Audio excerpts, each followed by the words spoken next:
Lower tank బండపై వెలసిన కనకాల కట్ట మైసమ్మ ఆలయంలోని దసరా శరన్నవరాత్రి ఉత్సవాలు అత్యంత ఘనంగా నిర్వహిస్తామని ఆలయ ఈవో సత్యనారాయణ చైర్మన్ గౌతమ్ రాజ్ తెలిపారు. 15వ తేదీ నుంచి ప్రారంభమవునున్నటువంటి దేవి శరన్నవరాత్రి ఉత్సవాల కరపత్రాన్ని ఈవో సత్యనారాయణ చైర్మన్ గౌతమ్ రాజులు కట్ట మైసమ్మ ఆలయంలోని ఆవిష్కరించారు. ఈ సందర్భంగా వారు మాట్లాడుతూ కనకాల కట్ట మైసమ్మ అతి పురాతన ప్రాచీన దేవాలయమని, ఈ దేవాలయంలో దసరా ఉత్సవాలు ఘనంగా నిర్వహిస్తామని తెలిపారు.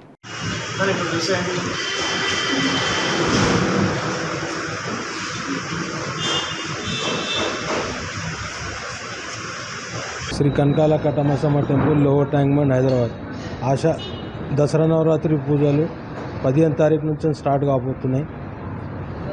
23వ తారీఖు నాడు విజయదశమి కార్యక్రమంతో ప్రతిరోజు అమ్మవారికి విశేషమైనటువంటి యొక్క అలంకరణలతోటి ప్రత్యేకమైనటువంటి యొక్క పూజా కార్యక్రమాలు ప్రాతకాలం పంచామృతాభిషేకంతో ప్రారంభమై అమ్మవారికి సహస్రనామార్చన, కుంకుమార్చన మరియు ప్రతిరోజు కూడా చండీ హోమం మహర్నవమి వరకు ప్రతిరోజు కూడా చండీ హోమం నిర్వహించడం జరుగుతుంది.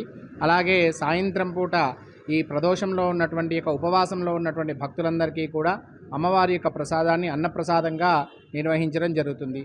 ప్రతిరోజు కూడా సుమారు అన్నప్రసాద కార్యక్రమంలో ఒక 500 నుంచి సుమారు 1000 మంది వరకు పాల్గొంటారు.